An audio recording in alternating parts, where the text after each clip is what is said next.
আসসালামু আলাইকুম প্রিয় চাকরি প্রার্থী ভাই বোনেরা, আজকের ভিডিওতে আপনাদের স্বাগত। বন্ধুরা, আপনারা যারা আগামীকাল যুব উন্নয়ন অধিদপ্তরে অফিস সহায়ক পদে পরীক্ষা দিতে চলেছেন, এই ভিডিওটি তার জন্য অত্যন্ত অত্যন্ত অত্যন্ত গুরুত্বপূর্ণ। কেননা এই ভিডিওতে আমি আপনাদের জন্য মোস্ট ইম্পর্ট্যান্ট 80টি এমসিকিউ প্রশ্ন দেখাবো। ইনশাল্লাহ এই 80টি প্রশ্ন থেকে হুবহু অনেকগুলো প্রশ্ন কিন্তু আগামীকালকের পরীক্ষায় আপনারা কমন পেয়ে যাবেন। তাই ভিডিওটি না টেনে প্রথম থেকে শেষ পর্যন্ত দেখবেন। আর আপনাদের প্রতি একটি অনুরোধ থাকবে, এই ভিডিওতে একটি লাইক দিয়ে দেওয়ার এবং চ্যানেলটিতে সাবস্ক্রাইব করে সাথে থাকার। আর কে কোন জেলা থেকে ভিডিওটি দেখছেন তা অবশ্যই কমেন্টে জানিয়ে দিবেন। তাহলে চলুন শুরু করি।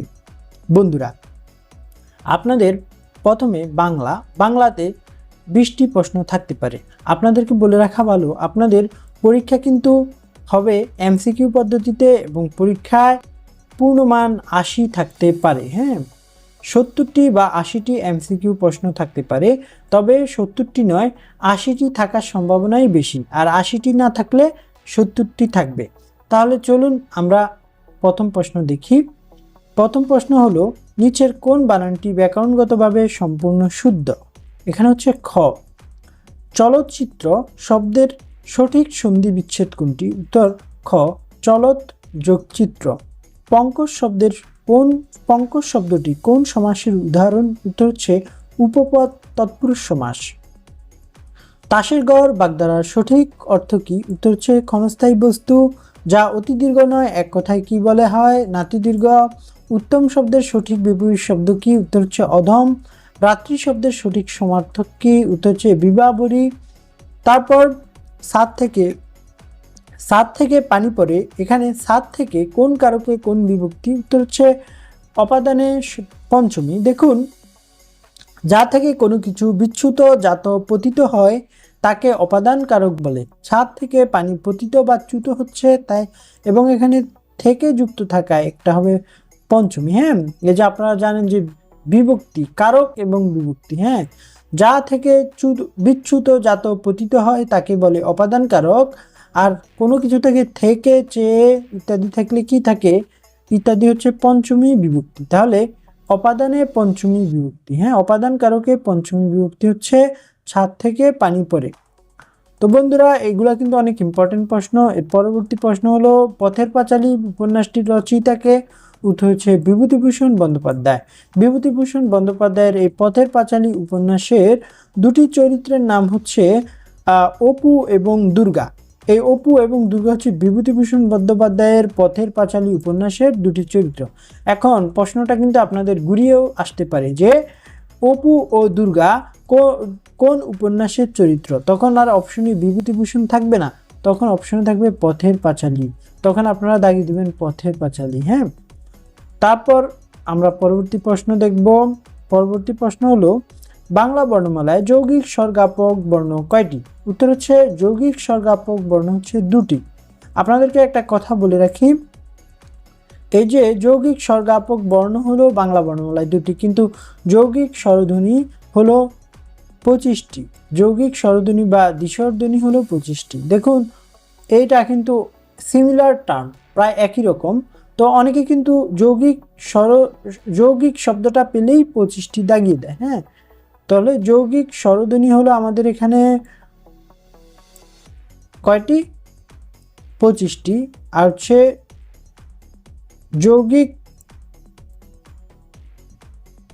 হচ্ছে যৌগিক স্বর্গাপক বর্ণ হলো দুটি। তাহলে যৌগিক স্বর্গাপক দুটি, যৌগিক স্বরধ্বনি বা দ্বিস্বরধ্বনি হলো 25টি। এটা মনে রাখতে হবে। আর এখানে আরেকটি প্রশ্ন আসে, এই যে ওইটা দিয়ে দিবে এবং নিম্নে লেখা থাকবে যে নিম্নের কোনটি সঠিক। তখন কিন্তু আপনার এখানে রস্যই যোগ এখানে কি ও যোগ রস্যই লেখা থাকবে। তখন আপনার মানে হচ্ছে এভাবে লেখা থাকবে অনেকগুলো অপশন। আর কারেক্ট অপশন হচ্ছে এইটা। এই স্বরেও যোগ রস্যই হয় কি ওই, অর্থাৎ ওই হয় স্বরেও যোগ রস্যইতে, আর স্বরেও যোগ রস্যাইতে হয় ও। তো আপনাকে অপশনই কিন্তু এইটা থাকে। আর উত্তর প্রশ্নে থাকে নিম্নের কোনটির সমন্বয়ে গঠিত, তখন আপনার এটা দাগাতে হবে। তো আপনি এই রিলেশনটা ভালোভাবে দেখে যাবেন। তারপর আমরা পরবর্তী প্রশ্ন দেখি। অপলাপ শব্দের সঠিক অর্থ কি? উত্তর হচ্ছে অস্বীকার করা। পরবর্তী প্রশ্ন, নিচের কোনটি উত্তম পুরুষ সর্বনামের উদাহরণ? উত্তর হচ্ছে আমরা। দেখুন, পুরুষ জিনিসটা কিন্তু পরীক্ষায় প্রায় সময় আসে, আর পুরুষ অত্যন্ত সহজ একটা বিষয়, টপিক, কিন্তু অনেকে এই বিষয়ে কিন্তু মানে হচ্ছে অনেক সময় ভুল করে। এখানে একটা জিনিস হচ্ছে কি, উত্তম পুরুষ, মধ্যম পুরুষ, নাম পুরুষ, এই তিনটা জিনিস মনে রাখতে হবে। উত্তম পুরুষ, মধ্যম পুরুষ, নাম পুরুষ। উত্তম পুরুষ কি? আমি, আমরা, আমাদের হচ্ছে উত্তম পুরুষ। তুমি, তোমার, তোমাদের হচ্ছে মধ্যম পুরুষ। সে, তার, তাদের হচ্ছে কি নাম পুরুষ। অর্থাৎ আপনি নিজে বা নিজেরা হচ্ছেন উত্তম পুরুষ। যার সাথে কথা বলতেছেন সে হচ্ছে মধ্যম পুরুষ, আর যার সম্পর্কে কথা বলতেছেন অর্থাৎ যে উপস্থিত নেই সে হচ্ছে কি নাম পুরুষ। তাহলে এই পুরুষ বিষয়টা কিন্তু আপনারা যদি মনে রাখেন তাহলে কিন্তু পরীক্ষায় প্রায় সময় এখান থেকে কিন্তু পরীক্ষায় প্রশ্ন আসে। তাই এই প্রশ্নটা খুবই খুবই খুবই ইম্পর্টেন্ট। তারপর আমরা পরবর্তী প্রশ্ন দেখি। হাটে বাজার কোন সমাসের উদাহরণ? উত্তর হচ্ছে অলুক দ্বন্দ্ব সমাস। অলুক দ্বন্দ্ব সমাস হচ্ছে হাটে বাজার। বিভক্তি লোপ না পেয়ে পূর্বপদ ও পরপদের সমান প্রাধান্য থাকায় এটি অলুক দ্বন্দ্ব সমাস। তো বন্ধুরা, এখানে আপনারা দেখলেন যে আপনাদেরকে প্রায় 13টি ইম্পর্টেন্ট প্রশ্ন দেখালাম।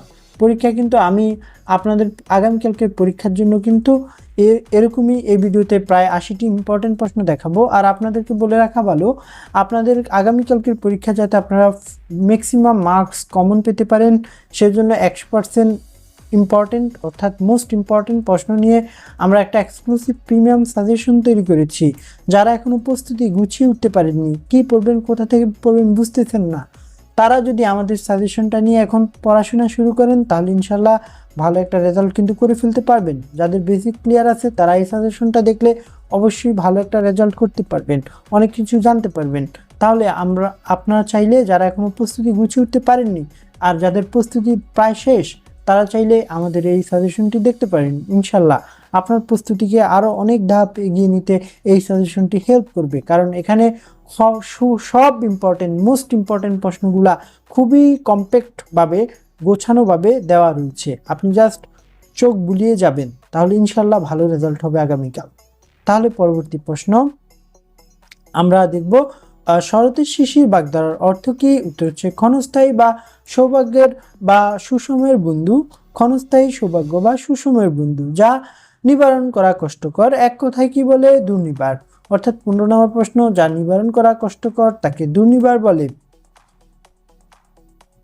16 নম্বর প্রশ্ন, উষ্ণ শব্দের যুক্তাক্ষরটি কোন বর্ণের সমষ্টি? উত্তর হচ্ছে মূর্ধন্য স, মূর্ধন্য ন, মূর্ধন্য স, মূর্ধন্য ন। এই যে উষ্ণ কৃষ্ণ, উষ্ণ কৃষ্ণ, তাই না? উষ্ণ কৃষ্ণ, এই যে শয়ের নিচে যে এই যে নিয়র মতো এটা দেই, উষ্ণ কৃষ্ণ, এই ধরনের শব্দগুলাতে এইটা আসলে নিয় নয়, এটা হলো স যোগ মূর্ধন্য। হ্যাঁ, মূর্ধন্য স যোগ মূর্ধন্য ন হয় এটা উষ্ণ, উষ্ণ। হ্যাঁ, তাহলে এটা মনে রাখবেন। তাহলে পরবর্তীটা আমরা দেখি, স্মৃতিসৌধ শব্দটি কোন সমাসের উদাহরণ? উত্তর হচ্ছে মধ্যপদলোপী কর্মধারয় সমাস। স্মৃতির রক্ষার্থে সৌধ, স্মৃতিসৌধ, এখানে মধ্যপদটি লোপ পেয়েছে তাই এটি মধ্যপদলোপী কর্মধারয় সমাস। আকুঞ্চন শব্দের সঠিক বিপরীত শব্দ কোনটি? উত্তর হচ্ছে প্রসারণ। কাজী নজরুল ইসলাম কোন বিখ্যাত পত্রিকার সম্পাদক ছিলেন? উত্তর হচ্ছে ধূমকেতু 1922। এছাড়াও বন্ধুরা কাজী নজরুল ইসলামের আরও দুটা বিখ্যাত পত্রিকা হলে একটা হলো নবযুগ আর একটা হলো কল্লোল। নবযুগ এবং কল্লোল পত্রিকাও ইম্পর্টেন্ট, সেই দুইটার নামও মনে রাখতে হবে। তারপর ক্ষমা করার ইচ্ছা, এখানে ক্ষমা করার ইচ্ছা তিতিক্ষা হবে, তিতিক্ষা, ক্ষমা করার ইচ্ছা তিতিক্ষা। বন্ধুরা, এই যে আমার এই শিটে দেখুন এখানে দেওয়া আছে কি, এখানে দেওয়া আছে চিক্ষমিষা। আসলে চিক্ষমিষাও একদিক দিয়ে কারেক্ট, কারণ ক্ষমা করার ইচ্ছা হচ্ছে তিতিক্ষা এবং চিক্ষমিষা শব্দ হচ্ছে তীব্র ক্ষমা করার ইচ্ছা। তাহলে দেখুন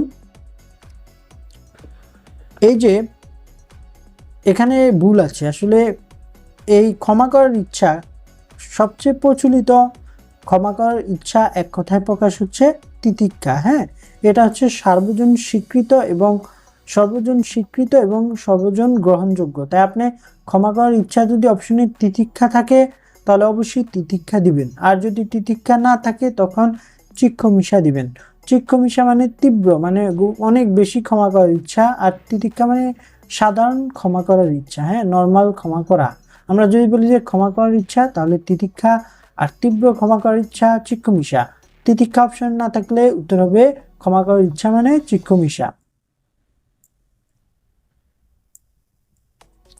তাহলে পরবর্তী প্রশ্ন আমরা এখন দেখব ইংরেজি। ইংরেজিতে আপনাদের 20টি প্রশ্ন থাকবে। তাহলে প্রথম প্রশ্নটি হলো which one is the correct spelling, উত্তর হচ্ছে প্রিভিলেজ। তারপর what is the synonym of magnanimous, generous or kind. Magnanimous মানে হচ্ছে মহানুভব, উদার, দয়ালু। সমার্থক শব্দ হলো generous, kind, noble. What is the antonym of rigid, অর্থ ফ্লেক্সিবল। তারপর হচ্ছে রিগিড মানে হচ্ছে flexible. He is incapable dash doing hard work, উত্তর হচ্ছে of. He is incapable of doing hard work. সে 4 ঘন্টা ধরে পড়ছে, ট্রান্সলেট ইট ইন্টু ইংলিশ, উত্তর হবে he has been reading for 4 hours.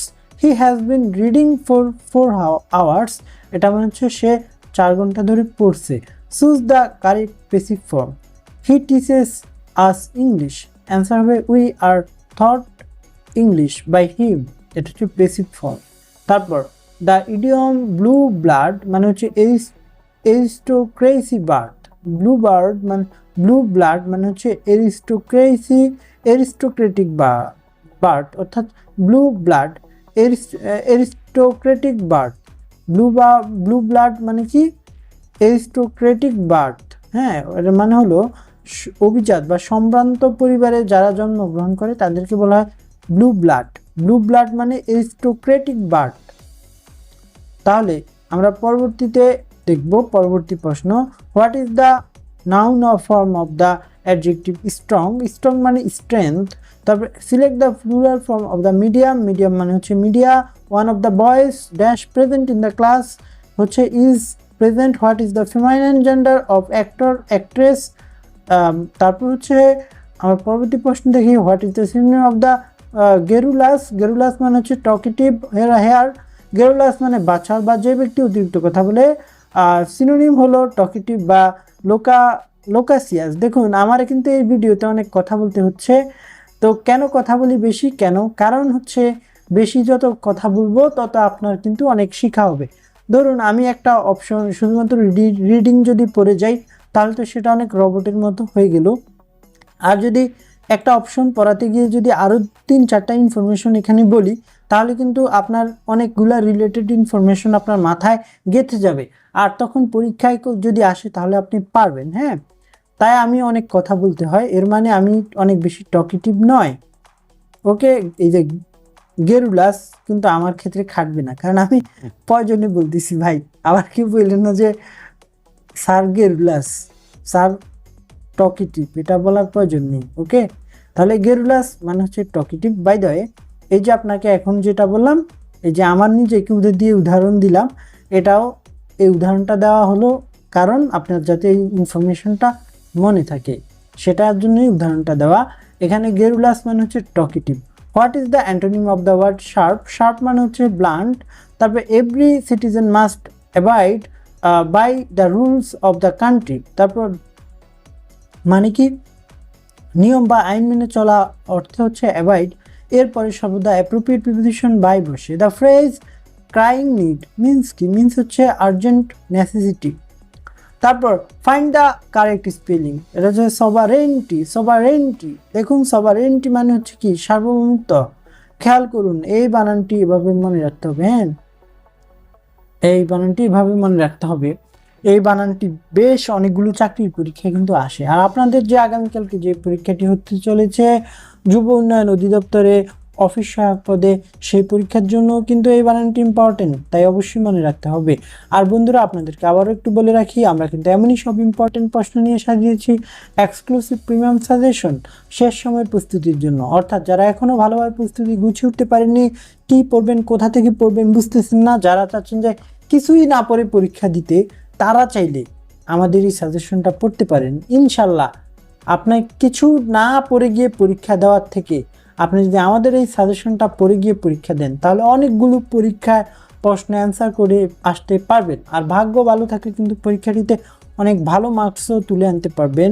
আপনার যদি বেসিক ভালো থাকে তাহলে ইনশাল্লাহ অনেক অনেক প্রশ্ন কমন পেয়ে আপনি পরীক্ষাটাতে পাশ করে ফেলতে পারেন ইনশাল্লাহ। ইনশাল্লাহ যদি চান তাহলে এই সাজেশনটি আপনারা হোয়াটসঅ্যাপে মেসেজ করে নিয়ে নিতে পারেন, ভালো হবে। তাহলে পরবর্তী প্রশ্ন হচ্ছে select the plural form of the word goose. এর মানে হচ্ছে এই যে গুজ মানে হচ্ছে গিজ মানে হচ্ছে রাজহংসী, আর হচ্ছে এই যে এর গিজ হচ্ছে এর প্লুরাল ফর্ম। তারপর ফ্রেজ মাইদান স্পিচ মানে হচ্ছে কি first speech, R verb of speech মানে কি ওই যে বললাম প্রথমে টকিটিভ মানে অনেক লম্বা, যেটা লং স্পিচ সেটা হচ্ছে ভার্ব অফ স্পিচ, আর মাইদান স্পিচ মানে হচ্ছে ফার্স্ট স্পিচ। তাহলে what is the masculine gender of bee. Bee masculine gender হচ্ছে ড্রোন, মানে যে এই বি হচ্ছে একটা স্ত্রী মৌমাছি, আর হচ্ছে ড্রোন মানে পুরুষ মৌমাছি। তারপর find the correct and error free sentence. Answer হচ্ছে he is senior to me. তাহলে he is senior to me এটা হচ্ছে ইউরোর ফ্রি সেন্টেন্স। তাহলে এখন আমরা দেখব গণিত। গণিতে যদি আপনাদের পরীক্ষাটি 80 মার্কে হয় তাহলে গণিত থাকবে 20টি ম্যাথ থাকবে। আর আমরা যে সাজেশনটা তৈরি করেছি সেখানে কিন্তু ম্যাথগুলোও খুব সুন্দরভাবে গোছানো রয়েছে। তাহলে চলুন আমরা ম্যাথ দেখি। ক্রয় ও বিক্রয় মূল্যের অনুপাত 4:5 হলে শতকরা কত লাভ হবে? উত্তর হচ্ছে 25%। দুটি সংখ্যার অনুপাত 5:7, তাদের গসাগু 4 হলে সংখ্যা দুটির লসাগু কত? উত্তর হচ্ছে 140। তারপর এখানে আমি আপনাদেরকে ব্যাখ্যা করে দেখাচ্ছি না, কারণ ব্যাখ্যা করতে গেলে ভিডিওটি অনেক বড় হয়ে যাবে। আমি এখানে আপনাদের প্রতিটা প্রশ্নের কিন্তু সমাধান খুব সুন্দর করে দিয়ে দিয়েছি ব্যাখ্যা, তো সেগুলো আপনারা দেখে নেবেন। এই অঙ্কগুলো হুবহু কমন না আসলেও এই অঙ্কের নিয়মগুলো কিন্তু আপনারা কমন পাবেন, তাই অঙ্কগুলো যদি প্র্যাকটিস করেন তাহলে পরীক্ষা যেভাবেই অঙ্ক আসুক আপনারা পাবেন ইনশাল্লাহ। তাহলে পরবর্তী প্রশ্ন 43। 12 জন লোক একটি কাজ 9 দিনে করতে পারে, 18 জন লোক একটি কাজ কত দিনে করতে পারবে? তো হচ্ছে 6 দিনে।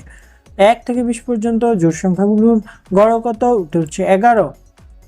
80 এর 75% কত হবে? উত্তর হচ্ছে 60 হবে। তারপরে x - 2 is equal x - y is equal to xy is equal 24, তবে x plus y এর মান কত? উত্তর হচ্ছে 10।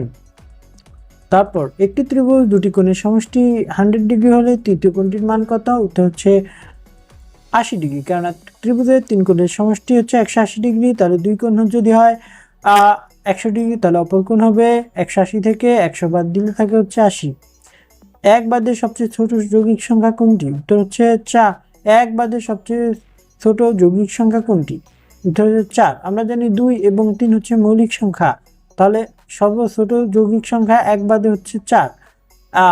2/3, 4/5 এবং 3/4 এর মধ্যে সবচেয়ে বৃহত্তম ভগ্নাংশ কোনটি? উত্তর হচ্ছে এখানে 4/5। এটা কিভাবে বের করবেন আপনাদেরকে একটি শর্টকাট টেকনিক বুঝিয়ে দিচ্ছি। এখানে কিন্তু সে ক্যালকুলেটর দিয়ে ক্যালকুলেশন করে বের করেছে, কিন্তু পরীক্ষা কিন্তু আপনি ক্যালকুলেটর ইউজ করতে পারবেন না, তাই আপনি 2/3 দিয়ে কিভাবে ভাগ করে বের করবেন? এটা তো ভাগ করে কোনটা ছোট বের করা পসিবল না, তাহলে কিভাবে বের করতে হবে? এই যে এখানে কিন্তু ক্যালকুলেটর দিয়ে বের করা, এইভাবে কিন্তু আপনি পরীক্ষার হলে বের করতে পারবেন না। তাহলে আপনার পরীক্ষার হলে এই ধরনের অঙ্ক যদি বলা হয় কোনটা থেকে কোনটা বড়, কোনটা থেকে কোনটা ছোট, তাহলে এটা কিভাবে বের করবেন? সেটার একটা টেকনিক হলো কি, এই যে উপরে লিখবেন হচ্ছে 3, 2, নিচে 3। এখানে প্রথমটা অপশনে দেখুন, অপশনের ভিতর প্রথমে আছে 2, 3, তারপর হচ্ছে 4, 5।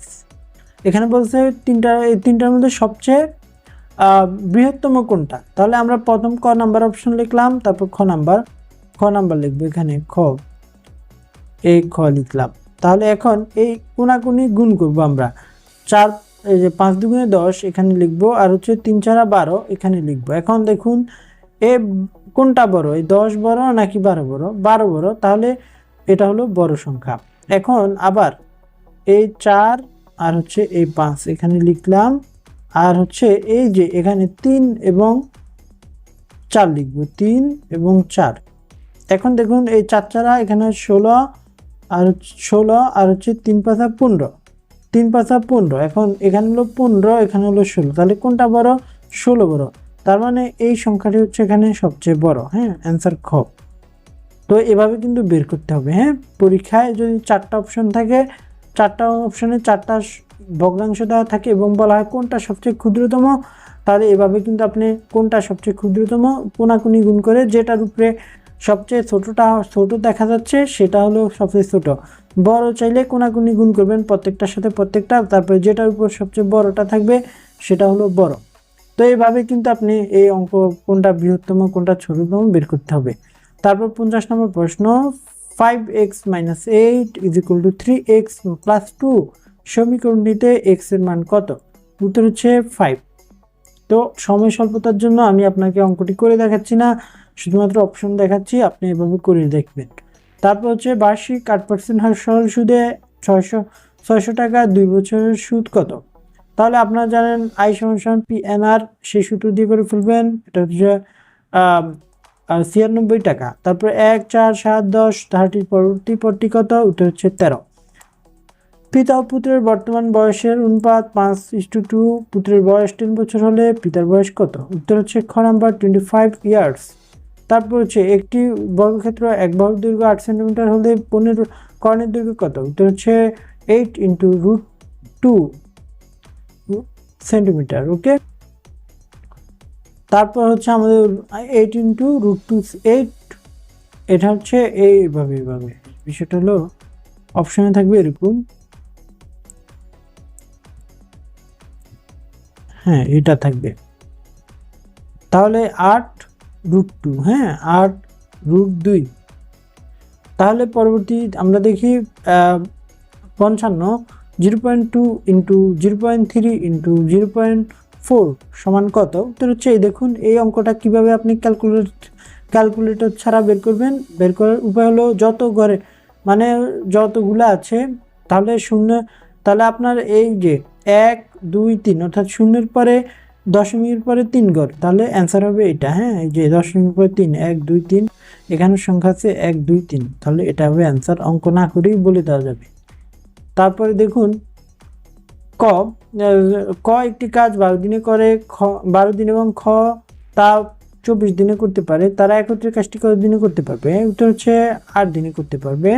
তারপরে এখানে যে একটা শর্টকাটের সূত্র দেখিয়ে দিচ্ছি, এটা ইউজ করে করবেন। তারপর কোন সংখ্যার 40% মান 120 হবে? উত্তর হচ্ছে 300। তারপর আপনার এটা যে শতকরার অঙ্কগুলো আমরা যে শীট দিয়ে দিব সেখানে কিন্তু শতকরার টপিক ওয়াইজ এই যে অঙ্কগুলো আপনাদেরকে দেখাচ্ছি আমরা, সেখানে কিন্তু টপিক ওয়াইজ সবগুলো সুন্দরভাবে সাজানো আছে। হ্যাঁ, আপনি যদি আমাদের এই সাজেশনটা ফলো করেন তাহলে কিন্তু অঙ্কতে অনেক ভালো হয়ে যাবেন। আপনার যদি বেসিক ভালো নাও থাকে অঙ্কতে, তারপর আমাদের সাজেশনটা নিয়ে যদি আপনি পড়েন তাহলে কিন্তু আপনি অনেক ভালো হয়ে ভালো পারবেন অঙ্ক। ইভেন আপনি যদি 27 তারিখের পরীক্ষায় নাও পাস করেন, আমাদের যে প্রিমিয়াম এক্সক্লুসিভ একটা শিট দিব ম্যাথের, সেটা যদি আপনি ফটোকপি করে রেখে দেন তাহলে কিন্তু ইনশাল্লাহ সামনে যেই সব সরকারি চাকরির পরীক্ষা আছে সবগুলোতে আপনি ভালো করতে পারবেন। তারপর পরবর্তী 58, একটি বৃত্তের ব্যাসার্ধ 5 সেন্টিমিটার হলে তার বৃহত্তম জায়ের দৈর্ঘ্য কত? উত্তর হচ্ছে 10 সেন্টিমিটার। তারপর x + 5 = 5, x - 3 হলে x² - y² মান কত? উত্তর হচ্ছে 15। তারপরে এক হাঁড়ি ডিমের দাম 32 টাকা হলে 9টি ডিমের দাম কত? উত্তর হচ্ছে 72। তাহলে বন্ধুরা এবার আমরা পরবর্তী প্রশ্নগুলো দেখব। সাধারণ জ্ঞান ও ICT 61 থেকে 80টি প্রশ্ন, অর্থাৎ আপনার 80 থেকে 80টি প্রশ্ন, অর্থাৎ 20টি প্রশ্ন থাকবে এখানে। যুব উন্নয়ন অধিদপ্তরের বর্তমান মূল ভিশন বা দূরবর্তী লক্ষ্য কোনটি? উত্তর হচ্ছে দক্ষ, যুব ও সমৃদ্ধ দেশ। তারপরে যুব উন্নয়ন অধিদপ্তর থেকে ঋণ গ্রহণ করার জন্য যুবকদের সর্বোচ্চ বয়সসীমা কত? উত্তর হচ্ছে এখানে এখন আমরা পড়ব 63 নম্বর প্রশ্ন। বাংলাদেশের মহান মুক্তিযুদ্ধে বীরত্বসূচক অবদানের জন্য খেতাবপ্রাপ্ত মহিলা বীর প্রতীক কয়জন? উত্তর হচ্ছে 2 জন। একজন হলেন তারামন বিবি, আরেকজন হলেন সেতারা বেগম। আপনাদেরকে বলে রাখা ভালো, এখানে একটা ইনফরমেশন ভুল রয়েছে। এই সেতারা বেগম হলেন 2 নং সেক্টর। 2 নং সেক্টর কোথায়? 2 নং সেক্টর হলো ঢাকা, গাজীপুর এবং আশেপাশের অঞ্চল 2 নং সেক্টর। হ্যাঁ, এই 2 নং সেক্টরের একজন বীর প্রতীক হলেন কে? তারামন বিবি, সেতারা বেগম। আর হচ্ছে তারামন বিবি হলেন 11 নং সেক্টর। তাহলে এটা কিভাবে মনে রাখবেন? তারা মন মানে হচ্ছে মন হচ্ছে বিশাল, তাই না? মন হচ্ছে বিশাল, এই জন্য বড়জন হচ্ছে এই তারা মন হচ্ছে 11 নং সেক্টর। আর সেতার হচ্ছে সেতারের তার দুইটা থাকে, এটা মনে রাখবেন, সেতারা 2 নং সেক্টর। তাহলে পরবর্তী প্রশ্ন, বাংলাদেশের একমাত্র চৌদেশীয় স্থলবন্দর কোনটি? উত্তর হচ্ছে বাংলা বান্ধা। তারপর বাংলাদেশের কোন জেলাকে হাওর অঞ্চলের রানী বলা হয়? উত্তর হচ্ছে কিশোরগঞ্জ। আন্তর্জাতিক সময় পরিমাপক রেখা গ্রিনিচ মান সময় কোন দেশে অবস্থিত? উত্তর হচ্ছে লন্ডন, যুক্তরাজ্য লন্ডনে অবস্থিত। খনিজ তেল উৎপাদনে ও রপ্তানিকারক দেশে আন্তর্জাতিক সংস্থা ওপেকের সদর দপ্তর কোথায়? উত্তর হচ্ছে ভিয়েনা, অস্ট্রিয়া।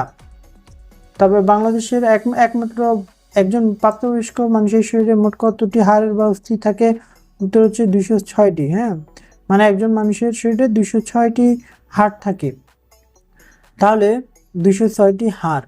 তাহলে পরবর্তী প্রশ্নটি আমরা দেখি, তথ্য প্রযুক্তিতে ইমেইল এর পূর্ণরূপ কি? উত্তর হচ্ছে ইলেকট্রনিক মেইল। তারপর নিচের কোনটি কম্পিউটার একটি বিখ্যাত অ্যান্টিভাইরাস সফটওয়্যার? উত্তর হচ্ছে কাসপারস্কি অ্যাভাস্ট। কাসপারস্কি অ্যাভাস্ট হচ্ছে একটা অ্যান্টিভাইরাস সফটওয়্যার। গণপ্রজাতন্ত্রী বাংলাদেশের জাতীয় পতাকার দৈর্ঘ্য কোনটি? উত্তর হচ্ছে 10:6। তাহলে পরবর্তীতে আমরা দেখব বাংলাদেশের মহান মুক্তিযুদ্ধে মুক্তিবাহিনীর প্রধান সেনাপতি কে ছিলেন? উত্তর হচ্ছে জেনারেল এম.এ.জি. ওসমানী। এটা অনেক ইম্পর্টেন্ট প্রশ্ন। দেখুন, মহান মুক্তিযুদ্ধের প্রধান সেনাপতি, হ্যাঁ, বা মুক্তিযুদ্ধের মহানায়ক বা প্রধান সেনাপতি ছিলেন কে? মুক্তিযুদ্ধের প্রধান সেনাপতি এবং মহানায়ক ছিলেন এই জেনারেল এম.এ.জি. ওসমানী। ওকে, এটা যখন আগের বইগুলোতে থাকতো যে বঙ্গবন্ধু শেখ মুজিবুর রহমান, তাই না? মুক্তিযুদ্ধের মহানায়ক বঙ্গবন্ধু শেখ মুজিবুর রহমান। কিন্তু এখন আপনি সেটা দেখালে ভুল হবে। মুক্তিযুদ্ধের মহানায়ক হলেন আমাদের জেনারেল এম.এ.জি. ওসমানী, কারণ তিনি ছিলেন মহানায়ক, সেনা প্রধান, তাই তিনি হচ্ছে মহানায়ক, তিনি হচ্ছেন প্রধান সেনাপতি। ঠিক আছে, তাহলে পরবর্তী প্রশ্ন আমরা দেখব, মুক্তিযুদ্ধের সর্বাধিনায়ককে। আমরা এখন দেখলাম মুক্তিযুদ্ধের সর্বাধিনায়ক প্রধান সেনাপতি কে ছিলেন? এম.এ.জি. ওসমানী। তাহলে এখন পরবর্তী প্রশ্ন, এটা মনে রাখবেন ভালোভাবে। পরবর্তী প্রশ্ন দেখি, বীরশ্রেষ্ঠ খেতাবপ্রাপ্ত শহীদ হামদুর রহমানের সামরিক পদবি কি ছিল? উত্তর হচ্ছে সিপাহী। আয়তন ও জনসংখ্যার দিক থেকে বিশ্বের ক্ষুদ্রতম দেশ কোনটি? উত্তর হচ্ছে ভ্যাটিকান সিটি। ইউরোপীয় ইউনিয়নের একক মুদ্রা কোনটি? উত্তর হচ্ছে ইউরো। তারপর হচ্ছে সাধারণ বিজ্ঞান অনুযায়ী বায়ুমণ্ডলে কোন গ্যাসের পরিমাণ সবচেয়ে বেশি থাকে? উত্তর হচ্ছে নাইট্রোজেন। কম্পিউটার কিবোর্ড শর্টকাট কমান্ডটি কি কাজের জন্য ব্যবহৃত হয়? উত্তর হচ্ছে পূর্বের ভুল বা কাজ বাতিল করতে। প্রথম প্রজন্মের কম্পিউটারের মূল উপাদান হিসেবে কি ব্যবহৃত হয়? উত্তর হচ্ছে ভ্যাকুয়াম টিউব। তারপর আইসিটিতে কম্পিউটার পেরিফেরালের কানেকশনের জনপ্রিয় মাধ্যম ইউএসবি এর পূর্ণরূপ কি? উত্তর হচ্ছে ইউনিভার্সাল সিরিয়াল বাস। যুব উন্নয়ন অধিদপ্তরের গণপ্রজাতন্ত্রী বাংলাদেশ প্রধান সরকারের কততম পঞ্চবার্ষিকীর পরিকল্পনার অংশ? উত্তর হচ্ছে দ্বিতীয় পঞ্চবার্ষিকীর পরিকল্পনার অংশ। তাহলে বন্ধুরা, আপনাদের জন্য এই ছিল আরও 80টি ইম্পর্টেন্ট প্রশ্ন। এই ইম্পর্টেন্ট প্রশ্নগুলো ইনশাল্লাহ ভালোভাবে পড়ে যাবেন। আর যারা এখনো প্রস্তুতি নেননি ভালোভাবে, গোছানো প্রস্তুতি যারা নিতে চান এবং শেষ সময় যারা ভালো করে পরীক্ষায় ভালো রেজাল্ট করতে চান, তারা অবশ্যই আমাদের থেকে ইম্পর্টেন্ট সাজেশনটি নিয়ে নেবেন। ইনশাল্লাহ এই সাজেশন থেকে আপনাদের হুবহু কিন্তু অনেকগুলো প্রশ্ন পরীক্ষায় কমন থাকবে। আর বন্ধুরা, আজকে আপনাদের এর আগে আমি 10টি মডেল টেস্ট দেখিয়েছি। আজকে যেটা দেখালাম এটা হলো এক্সক্লুসিভ প্রিমিয়াম মডেল টেস্ট 11 এবং স্পেশাল মডেল টেস্ট। এবং স্পেশাল মডেল টেস্টে আমি বলেছিলাম আপনাদেরকে পরীক্ষায় যেই প্যাটার্নে প্রশ্ন আসবে সেই রকম একটা প্যাটার্নে একটা সেট প্রশ্ন দেখাবো। তো আজকে আমি আপনাদেরকে সেরকম একটা সেট প্রশ্ন দেখালাম। এইরকম প্যাটার্নেই আগামীকালকে পরীক্ষায় কিন্তু প্রশ্ন আসবে। তাই সবাই অবশ্যই আমার এই ভিডিওটা পুরোটা দেখেছেন তারা অবশ্যই ভালো রেজাল্ট করবেন ইনশাল্লাহ। আর যারা এখনও আমার চ্যানেলটিতে সাবস্ক্রাইব করেননি তারা অবশ্যই সাবস্ক্রাইব করে দিবেন। আর যারা প্রস্তুতি কোথা থেকে নেবেন, কী পড়বেন এখনও বুঝতেছেন না, তারা এখান থেকে সাজেশন নেবেন, হোয়াটসঅ্যাপে মেসেজ দিবেন, তাহলে আপনাদেরকে এক্সট্রা এক্সক্লুসিভ সাজেশন দিয়ে দিব, শর্ট সাজেশন, এটা অনেক শর্টভাবে দিয়ে দিব, তাহলে কিন্তু আপনার পরীক্ষায় ভালো রেজাল্ট হবে। তাহলে বন্ধুরা আজকের মতো এই পর্যন্তই, আল্লাহ হাফেজ।